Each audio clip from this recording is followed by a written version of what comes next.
The story begins with a woman sitting in the corner of a small house holding a crying boy. Thorfinn watches them from the front door, a blood-red sky looming above him. He seems disturbed by this sight and he steps back. The boy looks up at him from his mother's arms.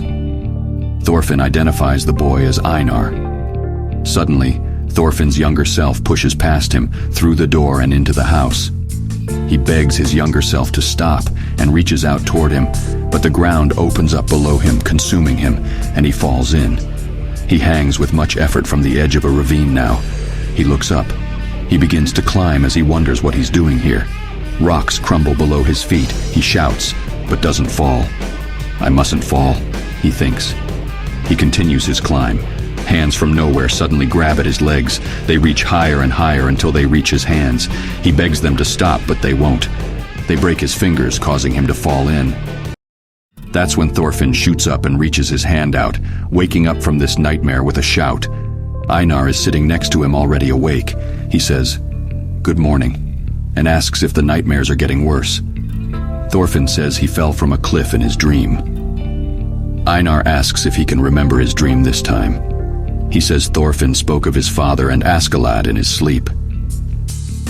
Later, once they've left the stable, they sleep in. Thorfinn is taking water out of a well. He can't remember his nightmare. He feels he's forgetting something important along with this nightmare, which bothers and scares him. He meets with Einar at the forest, where they and a horse strain to pull a log along the ground. They're clearing a forest to grow wheat, so they can buy themselves out of slavery from their master. The farmhands watch as they work. One comments on how much Einar and Thorfinn's crops have grown. He thinks Einar is responsible for the quality of the plants, as he's new to the farm. The second man looks over the crops with anger and disdain. He watches as Einar and Thorfinn start rolling the log. He tells the first man that slaves don't deserve to cultivate a field. He thinks growing crops is a job for respectable people. He asks the first man if he agrees, but he doesn't answer. Later, Thorfinn stands next to a structure. Einar sits on the roof. Thorfinn explains that Askeladd was the man who killed his father. He calls him strong and cruel. Einar calls out to Thorfinn to toss him another bundle. They are thatching a roof. Thorfinn tosses him one from the ground. Einar asks if he saw Askeladd in his dream, but Thorfinn cannot remember. He says he followed Askeladd around through bloody battlefields for 11 years in the hopes to one day avenge his father. He fought alongside him all the while, but he hated Askeladd. Einar asks if he got revenge. Thorfinn says no. Askeladd was killed by another man right in front of him. As he finishes, Einar asks for another bundle. He says he feels he can understand why Thorfinn is so down. He says dreams contain feelings that haven't been processed yet. Thorfinn agrees, but he thinks to himself that he doesn't feel that's the full story. He thinks he's also forgotten something important. Einar interprets the silence as further grief.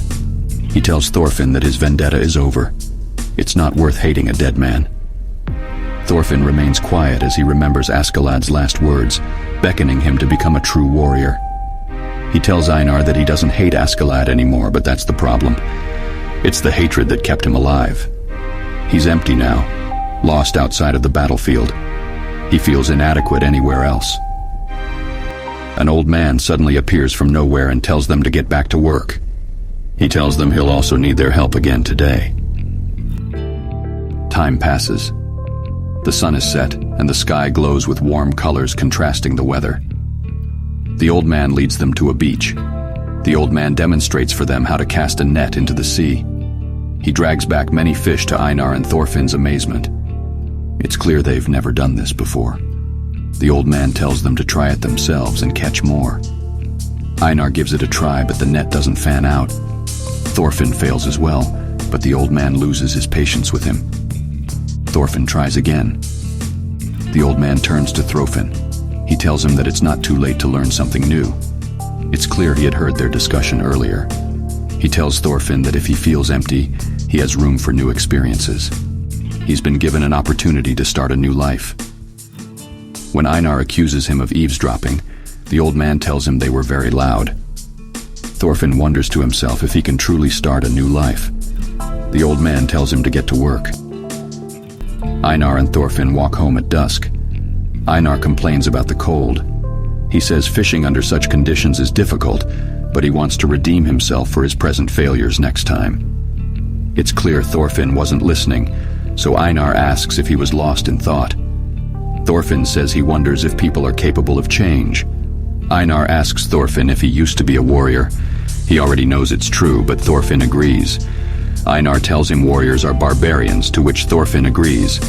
If that's the case, Einar says Thorfinn has already changed. Thorfinn is surprised by his answer. Einar continues walking as he tells Thorfinn that he's glad he hadn't met him when he was a warrior, because they would have been enemies. He assures Thorfinn that people change, and that he has already changed for the better. Thorfinn is thankful to his friend, and he looks to the ground and smiles. Thorfinn suddenly bumps into Einar, who has stopped walking. Einar has a horrified expression on his face. When Thorfinn looks ahead, he sees that the crops they've toiled for have been destroyed. Thorfinn wonders to himself how this could have happened.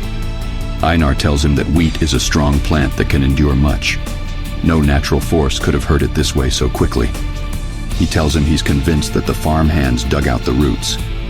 Einar's face contorts into a terrifying scowl as he walks off to confront them. He says he wants to kill them, so Thorfinn tries to talk reason into him.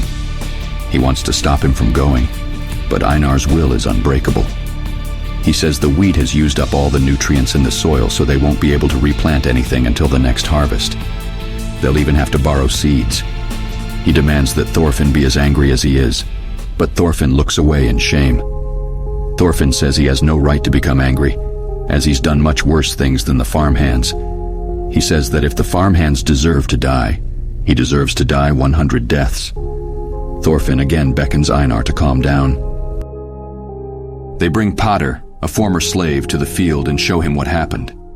He's close with the master of the farm, so they're certain he'll be able to help them.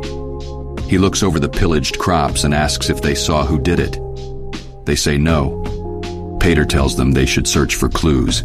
He asks if they have any guesses who could have done it. Einar blames the farmhands. Pater says he will tell the master. He tells them his time as a slave was also terrible. He couldn't understand how people benefited from treating him terribly. He tells them that there are many terrible people in the world and many good, but they should never lose heart. Einar and Thorfinn walk back to their stables with their heads held low. Einar speaks of the master's mistress, a woman named Arnheid. He says the master is very attached to her. The master favors her. She has no way to buy her freedom like they do.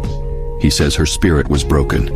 Einar believes that both the favored and the discriminated receive terrible treatment on this farm. He believes life is unfair. That's when Einar and Thorfinn see the farmhands come up in the distance on the same path they walk on. If they continue walking forward, they'll run into them. Thorfinn asks Einar to take another route as he fears a confrontation, but Einar walks forward with purpose. The farmhands look happy to see him. They begin to mock him. Einar asks them if they destroyed his field. One denies it with a smug grin on his face. He was the same farmhand who watched them push that log earlier. He was the one who spoke of them as being unworthy of cultivating crops.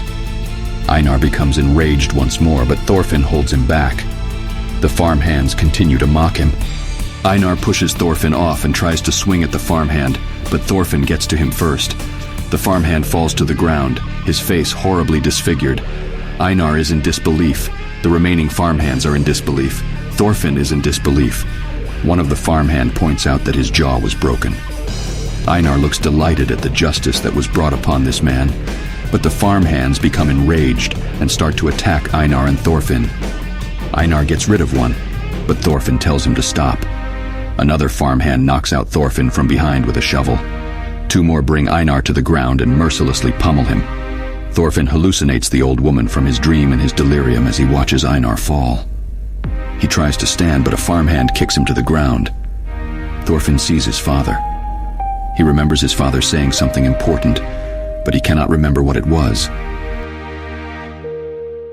He feels a sensation of falling as the ground opens up under him. He finds himself hanging off the edge once more as the credits roll.